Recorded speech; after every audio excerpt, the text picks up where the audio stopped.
Thank you very much. I don't know which mic is working, if my Madonna mic is working, or this mic, it doesn't matter. First of all, let me thank Faith Bible Church for being so righteous and so good in giving us this space. It is courageous, and it's courageous of you to be here. It's courageous of you to join me, because truth is the new hate speech. Truth is increasingly controversial. Truth is under attack. We are at war. Make no mistake about it. It is an insidious war. It is on a number of fronts. There is a stealth jihad in way of the masking of the workplace, the masking of the public school, an academic jihad, an economic jihad, a litigation jihad, and we are at war in the information battle space. And I will tell you that the enemy, or the enemedia, has the most effective and most powerful weapon in their arsenal, and that is the news, which, by the way, has ceased its role as public servant in the dissemination of information and news gathering, and they have become a radical arm, a propagandist arm for the uber left, the leftist Islamic alliance. Let me lay out to you a little bit briefly. I'm sure you may know, but let me lay out to you some of the circumstances that we're dealing with. First on the ground, and then the government. The masking of the workplace. You must see this. You must see the workplace is being a war front in the Islamization of America. Increasingly, we see lawsuits. You have union contracts where they're imposing Muslim prayer times on union contracts, forcing non-Muslims to lengthen their day to accommodate Muslim prayer times. This is a way of imposing Islam on non-Muslims. Now you could say, well, you know, they need their prayer times. They don't do this in Muslim countries. In Iran, they don't do this under the Sharia. They pray before or after work. So why do it here? It's a way of imposing Islam on non-Muslims. So many companies are targets. You see companies, and always the companies that are enormously generous to Muslims, like the company who has prayer rooms and prayer rugs for Muslims. Well, now they're being sued to stop the line for Muslim prayer times. Hertz gives them prayer breaks, gives Muslim workers prayer breaks, but they were not always coming back from their break. So Hertz said, you have to punch out. You have to clock out. They said no. They said, you have to punch out or we'll suspend you. They said no. They suspended them. Now they're being sued, calling it discrimination because they wanted to clock out. They have to clock out. Again, Walmart, Target, Muslim cashiers will not handle meat that's not halal, so they're suing. You don't want to handle meat that's not halal? Don't work at Walmart. Don't work at Target. No. It's a way of imposing Islam on the secular marketplace. Disney is being sued. Woman wants to wear the hijab. They said, okay, but you got to wear it in the back because we have a dress code since 1957. She said, no, I want to be in the front, on the floor. She's suing. And again, it's a way of changing the workplace, of imposing Sharia, imposing Islam on the secular marketplace. Our school systems are battlefields. There are prayer rooms for Muslim children. I never saw a prayer room for a Christian child or a Jewish child. They are instituting Islamic curriculums. Imagine, now we say, well, that's a good thing because we need knowledge in this war. I would agree. But it's a whitewash. Do you really believe that our children are being taught the 1,400 years of over 270 million victims of jihadi wars, land appropriations, cultural annihilations, and enslavements? Not on your life. It's a whitewash of Islam, and it is absolutely ridiculous. It is disarming our children. The media is disarming our citizens. You have the U.S. government giving seminars in Sharia finance a week after we nationalized some banks. Your taxpayer dollars enriching Sharia finance. What's the problem with Sharia finance? It has to be halal. which means they can't invest in pork, and they can't invest in alcohol, and they can't invest in tobacco, and they can't invest in some forms of entertainment. I don't want my taxpayer dollars going to bankrupt whole American sectors. Oh, and 2.5% has to go to zakat, which is Islamic charity, also known as jihad. So understand that all of these things are happening in tandem. But the scariest, in my view, war is on free speech, under the guise of hate speech. This is the Western term for blasphemy laws under the Sharia. Under the Sharia, you cannot insult, you cannot defame, you cannot criticize Islam, period. In Muslim countries, Christians are sentenced to death. Under the Sharia, that's the punishment for blasphemy. What I'm doing here right now is blasphemy, is slander. You hear slander, you're like, oh, that's telling lies maliciously with malicious intent to hurt somebody. That's not what slander is in Islam. Slander in Islam is an insult. Could be true. It doesn't matter if it's true, which is what the case was against Geert Wilders, or Geert Wilders, the proper pronunciation, in Holland. They said, it doesn't matter if you're telling the truth. What matters is it's against the law. Whose law? Sharia law. Now, you could say, well, they're not executing people in the United States for blasphemy. Let me tell you something. They are assassinating your character. They are destroying the reputation, the credibility of anyone that speaks out, like myself, like my colleague Robert Spencer. Anyone is rendered radioactive, marginalized, their credibility and reputations destroyed. That's happening. Hate speech laws are looming. Now, I want you to understand something about free speech and why it's so critical. First of all, the First Amendment, not the Second, not the Eighth, not the 10th, not the 15th, the very first amendment that our founding fathers wrote was speech. Free speech protects all speech, and political speech, the most protected speech. Why? Because without free speech, peaceful men have to resort to violence. That's why. And free speech protects all ideas, not just the ideas that we like. Because then who would decide what's good and what's forbidden? The government? The Muslim Brotherhood groups in America that are dictating to federal agencies, the Department of Defense, the Department of State, the media. The media. Let's talk about the media, shall we? The media is enforcing the Sharia. They will not insult Islam. They will not criticize Islam. How many times do you see Sharia being spoken about in the media? How many times do you see counter-jihadists in the media that are not portrayed as racist, Islamophobic, anti-Muslim bigots? How many times? Never. There's a silence. So it's almost as we're not a democracy anymore because so much is controlled. And we have to stop playing defense. You will never win a war playing defense. You have a Department of Justice that is acting as a de facto legal arm for Muslim Brotherhood groups in America. And when I say Muslim Brotherhood groups in America, it's not my opinion. They were named Muslim Brotherhood groups in the largest terrorist funding trial, Hamas funding trial in our nation's history, the Holy Land trial. We're talking about the Council of American Islamic Relations. You know, and Bill O'Reilly says they're stand-up guys. Islamic Society of North America, Islamic Circle of North America, Muslim Student Union, Muslim Student Association. These are Muslim Brotherhood groups. When do you ever see a Muslim group on television talking about jihad, saying it has to stop, saying we have to expunge the Quran of the violent texts that inspire jihad? Never. The work that we do, I see right now the war is in the information battle space, in the war of ideas. And we are David. And we are against Goliath. Does that dishearten me? Not in the least. David won.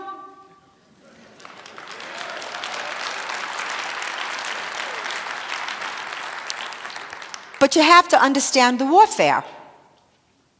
I will tell you, let me explain certain initiatives that we're doing and why we do them.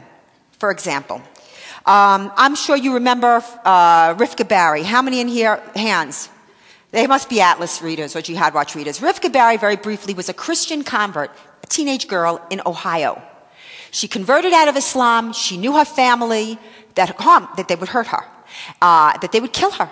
Because, you know, under the Sharia, apostasy is punishable by death. So she hid it for 4 years. But her mosque was spying on her. Listen to that. Her mosque was spying on her. Found out that she had converted via her Facebook page and told her parents. Father flew in from a business trip, said, if you have this Jesus in your heart, I'm going to kill you. Now understand that I heard this story because of people in Ohio, her friends sent me the news story and said, we think something bad happened to her. Yeah, because she knew. And I said to Spencer at the time, you think she made it out? He said, they never make it out. And they never do. She was the first honor-killing potential victim that lived to tell the tale. And she went to Florida to meet up with a pastor family, and they started chasing her into Florida. Let me tell you something. I never saw the media go after a girl. You know how many millions of runaway girls there are in America doing drugs, selling their bodies? Nobody cares. But this little Christian convert, virgin, straight-A student, no drugs, no boys, the whole country's chasing her down. That's the Sharia. So I went to Florida to report on the case because I was a huge public advocate for her. And while I was down there, I saw these bus ads proselytizing for Islam. Come to Islam, it would say. Why Islam? And I thought, what about those that want to leave Islam? What network is there for them? So I took out ads. I took their exact ad, and I said, leaving Islam? Is there a fatwa on your head? Is your family threatening you? And for $8,000, which is what it was to buy Miami at the time, what a brouhaha. You have no idea the firestorm. First, CARE, the Muslim Brotherhood group CARE, these ads are offensive and they're anti-Muslim, and Florida took them down. Well, my legal team, David Yerushalmi, Robert Muse, we filed a lawsuit right away. It's a government. These are government. Transit authority in most cities are government. They're not privately owned. Then not only were they up 24 hours later, but I got an additional 10 buses.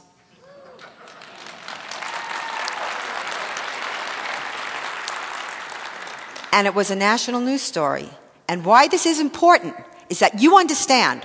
I could go on television and the talking heads would be saying, but this is offensive to Muslims. I'd say, really? So if I ran an ad for battered wives, all the husbands in America would say, hey, that's offensive to me. How is this offensive to Muslims? And why are these girls entitled to a free life? Anyone that opposed those ads were supporting the death penalty for apostasy. I got to explain this on national television. Never did you see that before. Ever. Now understand, it comes with a cost. Her parents' lawyer, Omar Tarazi, sued me for $10 million for defamation because I hurt his feelings. Well, let me tell you something. That lawsuit was 2 years and hundreds of thousands of dollars. And if I didn't have free legal counsel, I don't know what I would have done. Litigation jihad, lawfare, litigation jihad. This is how they shut us up. You understand? Ground Zero Mosque. Ground Zero Mosque, I was writing about the Ground Zero Mosque. Media wasn't touching it. No. Media wasn't touching it. I was writing about it in November 2009.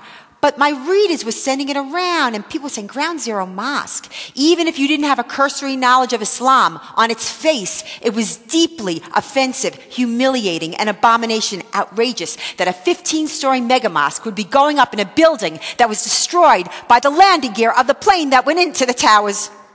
Wait, it gets better. It's named Cordoba. Cordoba, the golden age of Islam. Yeah, the golden age of Islam. Golden for Muslims, maybe. But in 7/11, when Muslim armies invaded Spain, which was a collection of Christian kingdoms, and the Christians and the Jews were living under dimitude, a subclass status, denied basic human rights, it was anything but golden. And it was the site of not just one, but two, the first Jewish pogrom of two. Cordoba. Get it? That would have been Mecca on the Hudson. And when we held our first rally on June 6th, D-Day, that was delivered June 6th, we had 10,000 people there. So the media couldn't ignore it. And then it began. And that's why this movie that you're seeing, and I want you to buy this movie, And I want you to show it in your living room, and I want you to invite your friends, and I want you to make popcorn or whatever it is you do when you're not working. I don't know. All I do is this work. And show it. So you see how the story arches, how they ignored it, how when they couldn't ignore it anymore, and it became, because of you, without the media, not only the #1 national news story, but the #1 international news story. How everyone that was against it was a racist, Islamophobic, anti-Muslim bigot. And to watch the 9/11 family members that stood with us, imagine, people that lost their only son, their daughter, their wives. Think about that. Being called racists and bigots. So it was the second wave of the 9/11 attacks. You get it? And yet, the American people were not cowed. Over 70% of the American people opposed that mosque. And no matter what the media did, and let me tell you something, they loved these people, the Ground Zero Mosque Imam, the Imam Rauf, the radical who advocated for the Sharia in his book, A Call to Prayer, from the World Trade Center rubble. Well, I don't think human remains are rubble. They never even read that book. Or how about Sharif Al-Gamal, the developer, who had a rap sheet. He was with prostitutes. He had beat people up. He defaulted on not one, but 2 bank loans over $100,000 each.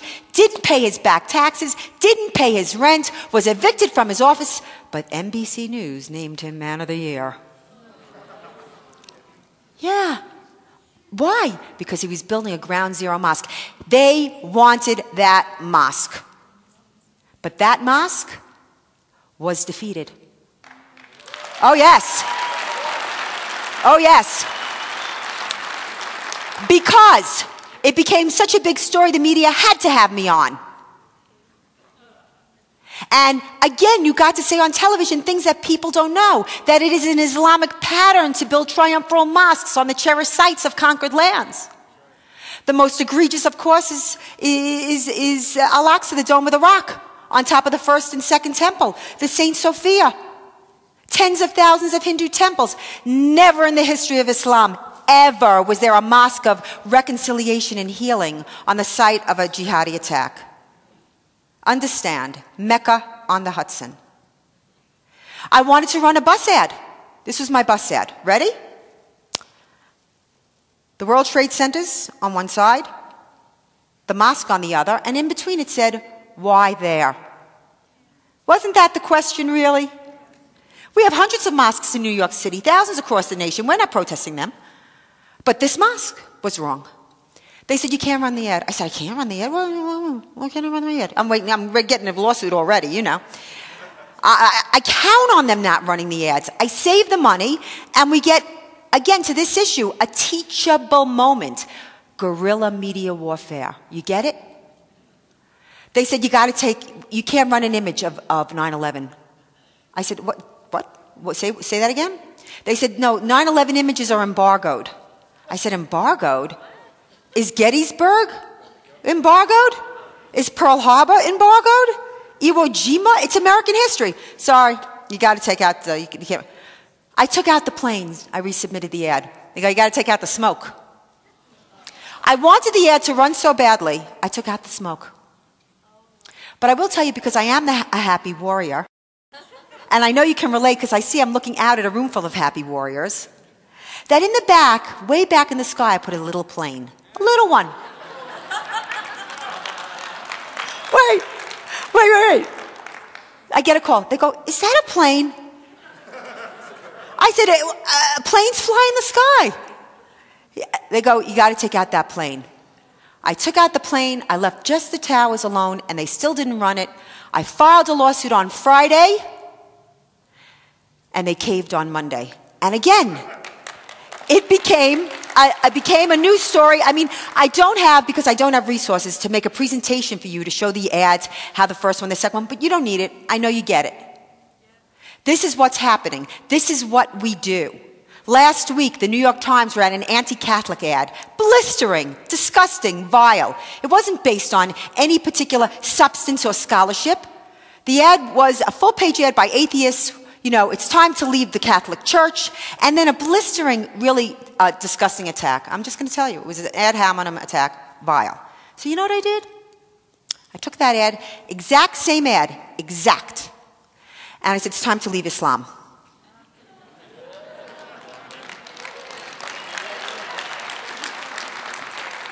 And I flipped the text, left everything the same, but anytime they were bashing Catholicism, I didn't bash Islam.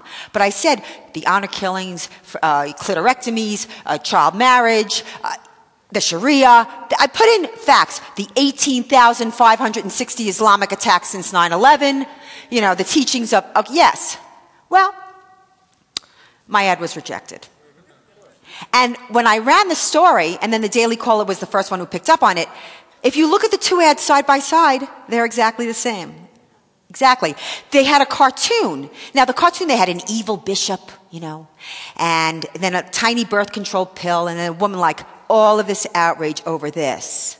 So I took out the evil bishop, and I put in the cartoon the blind sheikh behind the World Trade Center bombing. I took the little birth control pill, I put a Quran with singed edges. And I said, all this outrage. And it was like a Photoshop of me going, all this outrage over nothing, over this. What was most egregious is the New York Times, in their letter to me, and they first called me thinking they were going to con me. They said, listen, we want you to know we're running your ad. I'm like, you are? I'm so happy, They go, but it won't be for a few months. We're going to review it again in a few months. I said, so you're not, they were talking so twisted my brain was in a knot. I said, so you're not running it? Well, we'll review. We don't want to put the troops in jeopardy. From the New York Times, the troops' greatest enemy. The New York Times, who ran 32 consecutive front page stories on Abu Ghraib, and always failed to mention that it was the Pentagon Internal Review which led to the outing of Abu Ghraib. And they were prosecuted. 32 front pages. And did they not leak the story of the NSA wiretap putting our troops and Americans in danger? And what about the SWIFT financial transactions between terrorists? But they're looking out for our troops. Why is this story important? Because it made national news. I was on Fox and Friends. And they could say, well, why didn't they run the ad? And I said, because they know Catholics won't kill them, but Muslims will. And they're saying that terrorism works. They're saying that violent extremism works. Again, something you never hear. And I will tell you that with these situations, more and more people begin to understand. What the Times was really engaging in was true Islamophobia. They really were afraid of Islam. I created a campaign for taxi tops because we're seeing an increase of honor killings and nobody will talk about it.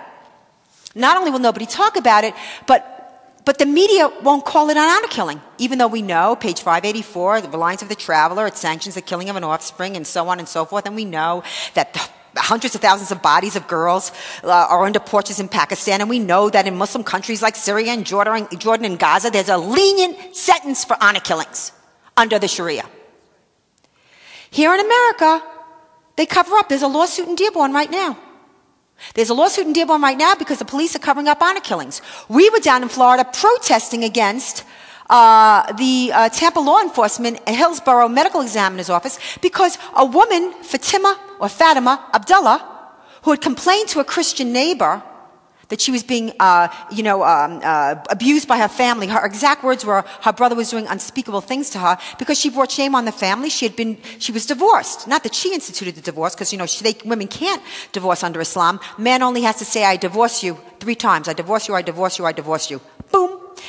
Because she couldn't have children, so she was completely worthless. And we never would have even known about this story had it not been this neighbor who was Christian tell her prayer group these things, and suddenly the woman was dead a year later. And they classified her death, her murder, as a suicide. They said she suicided herself by banging her head on a coffee table. You cannot kill yourself just for knowing by banging your head on a coffee table.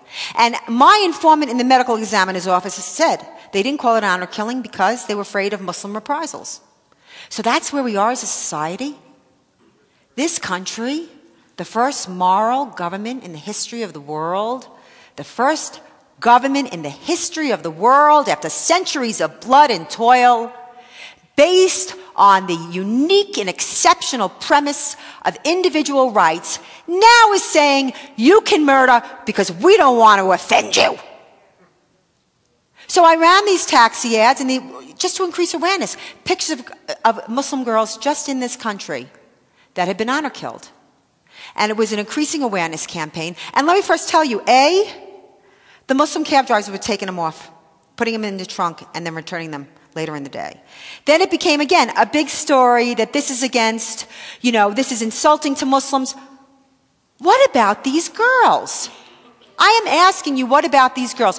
When we went to run these Leaving Islam ads in Dearborn, Michigan,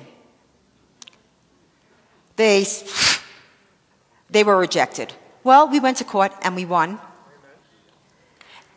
You can applaud, don't get too happy. Don't get too happy. And even though we won, they said, no, we filed an emergency injunction, as if the city believed that the judge who just ruled this way was going to reverse herself a week later. And just so that you know, the week that ad was supposed to run, Jessica Mokdad was honor killed in that city. She was from that city, Jessica Mokdad. And so and this happens to me all the time, right? I go to speak and it's canceled. I mean, Faith Bible Church would never cancel me because they're righteous and they're good. And they are. And this is a battle between good and evil. Don't kid yourself for a second. I mean, we may advance, and technology and science may advance, but human nature never changes. I was canceled in Texas at the Hyatt because a couple of people called, you know how it goes, threatening, and they canceled me. And again, this is a great thing. Why? Because my readers, Robert and Jihad Watch's readers, everybody, it's like wildfire. Without the media, it goes viral. The Happy Warriors in Texas got another spot that night. It becomes a big story. The Hyatt gets canceled. So now you have media, Fox and whatever, at that event. Beautiful. And you get to say, well, canceling me is, this is the blasphemy laws under the Sharia. You're imposing the Sharia on a free society. That's what you're doing. So the Hyatt got so many phone calls and people were selling stock. They said to me, we'll give you space anywhere in the country. I said, anywhere? They said, yeah. I said, okay, Dearborn.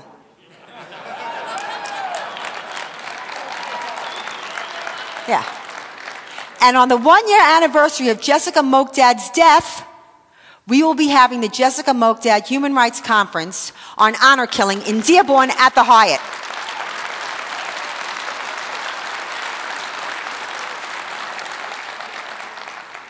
This too becomes a story.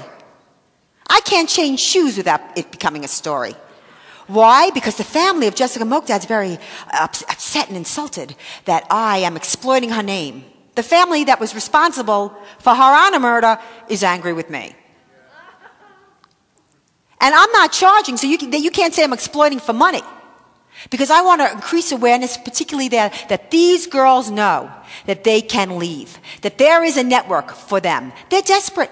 Now, they came out and said it wasn't an honor killing, and the father was obsessed with her, and it was a big fight in the media. And, of course, the media gives it from the family side. But, again, I get to go on Fox or whatever television station and tell the people how it really is.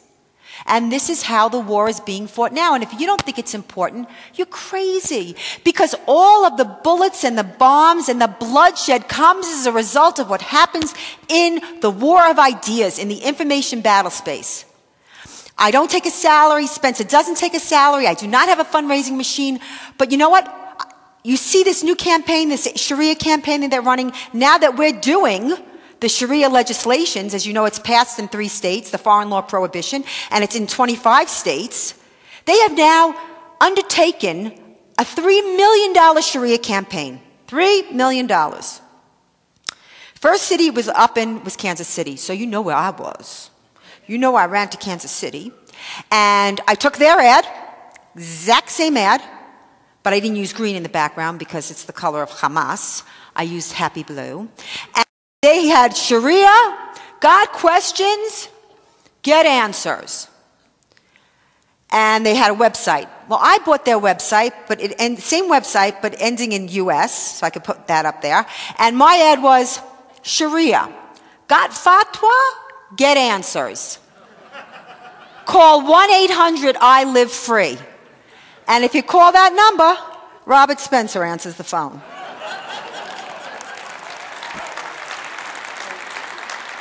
Kansas City was 1 billboard and 2 weeks of radio, because that's what they did, okay?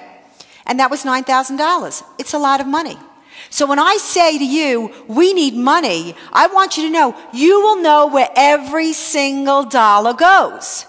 Every single dollar goes to this war in the information battle space. We do these things all the time. We have campaigns going on all the time. Right now we're doing the Sharia campaign. But look what happened. The New York Times, there was a shot that they would have run that ad. That ad was $39,000. And let me tell you something.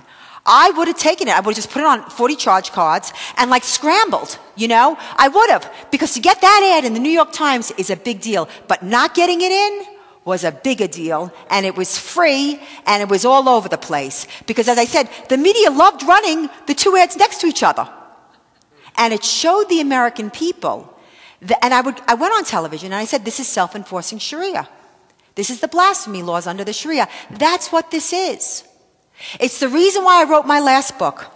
The book in the lobby, Stop the Islamization of America, A Practical Guide to the Resistance. It is a guide to stop, for example, the mosquing of the neighborhood. We see these giant mosques going up on these tiny streets, okay? And they're violating building ordinances and parking ordinances and level, you know, the height. And these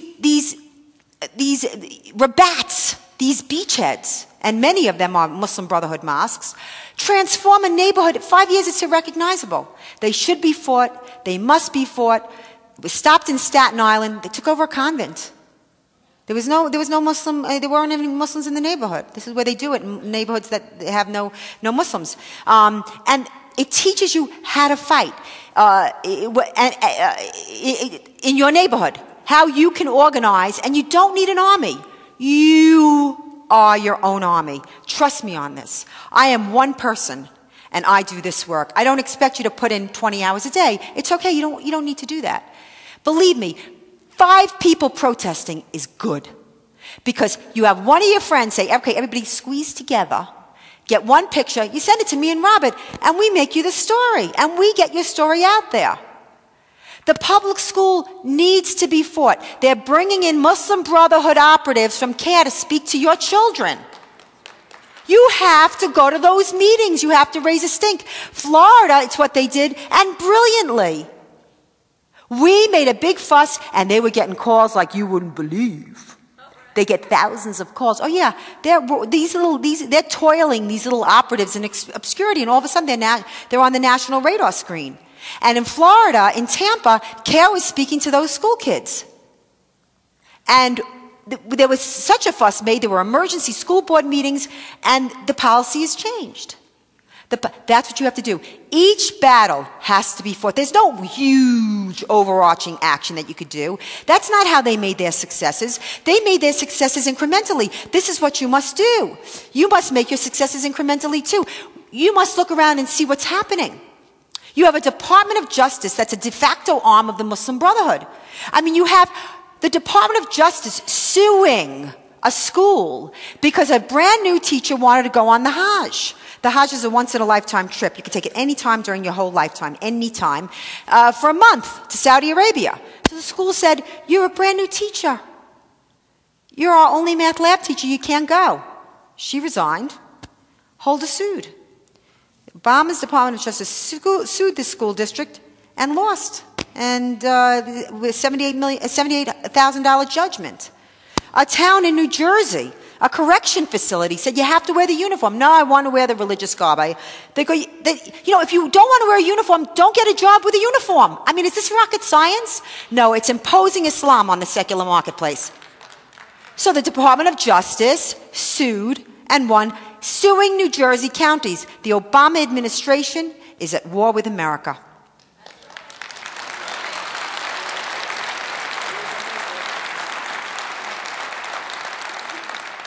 it's worse than you think.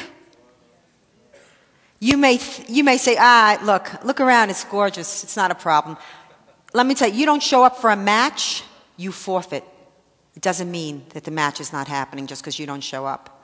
I'm going to tell you, I'm going to warn you, I'm going to implore you to listen to me.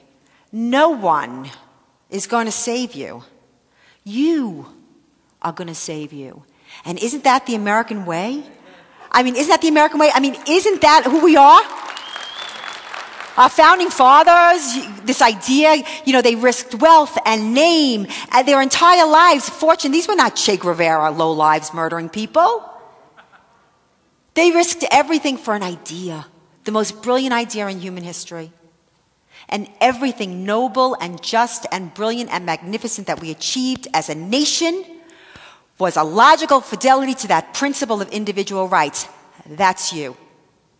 When Muslim terrorists flew those planes into those buildings and made those jumbo jets into missiles, were those stockbrokers and those lawyers and those children and those mothers and those fathers and those daughters, were they our soldiers? Were they our fighters? Yes. Yes. This is the war that we're in. As inconceivable as you may think it is. Who would have imagined 10 years after 9/11 that the Fort Hood jihadi, the Fort Hood jihadi who mowed down our soldiers, the morning of his jihad was giving out Qurans, was wearing the garb of the Shaheed. On his business card said Soldier of Allah, came out as a grand jihadi on grand rounds. That the final report, and all the reports from the Department of Defense, refused to name any motivation. Not jihad, not Islamic extremism. It was called workplace violence. Was 9/11 workplace violence? Seriously. So I ask you, whatever you can give us, give us. We're doing the work. There is no organization in this country that is as effective as Robert Spencer and I. And I say that based on concretes. I say that based on our work. Every single time. Now, we are reviled and we're haters. I mean, you're looking at a hate group. I'm a hate group. And not just one. According to the Communist Southern Poverty Law Center, I'm 5. It's a lot of hate. I'm not a hater. I'm a lover. That's why I do this work. Because I love life, and I love freedom, and freedom is not free. We are living on the fumes of the greatest generation. Just as we revered the greatest generation, our parents, our grandparents, for saving the free world from evil, from Nazism, our children and our grandchildren will despise us for leaving them held hostage to nuclear Islamic regimes. And believe me, nothing happens for decades, and decades happen in a day. The world is going to change. The world is going to change on a dime. Everything that's happening in the Middle East, the Obama Islamic Spring, and yes, I say Obama Islamic Spring, he brought in the Muslim Brotherhood. He invited them to the speech in Cairo in June 2009, 5 months after taking the presidency, and they were a banned organization. His people were meeting with them. He threw out Mubarak with both hands, 30-year ally, first Muslim country to make a peace with Israel. But Iran, they had it. They already had 30 years of living under the Sharia. They didn't want it. It wasn't men in the streets like Libya, like Tunisia, like Egypt screaming Allahu Akbar. It was women. It was a women's revolution. And he ignored it. And they had signs. If you read them in Arabic, you're either with Obama, you're either with us or against us. That was a defining moment in history, ladies and gentlemen. The world would have been a different place if we had taken out the malacracy. They're the greatest sponsor of terror. They've been at war with us since '79. They took our hostages. They killed 243 of our Marines, the Marine bombing. They've been at war with us. There was a plot just a few months ago to kill the Saudi ambassador and the Israeli ambassador here in America and blow up their embassies. Same thing in Thailand. Same thing in India. Snap out of it. You have to snap out of it. You have to fight this war. You have to teach your children. And that's why I'm here. I implore you, get the movie. You must show it to your friends. You will understand how the media shapes things. You'll understand how you're being manipulated. I have complete faith in the American people, but they've been disarmed. And they're disarming our children. And the college campuses are occupied territory. They're fascist zones. We don't get to speak there. We don't get to. But Imam Raouf, the Ground Zero Mosque, he gets 15K a speech, and he's on an Ivy League tour. The State Department is sending Imam Raouf around the world as an emissary. Why aren't we sending Franklin Graham around the world as an emissary? Wake up.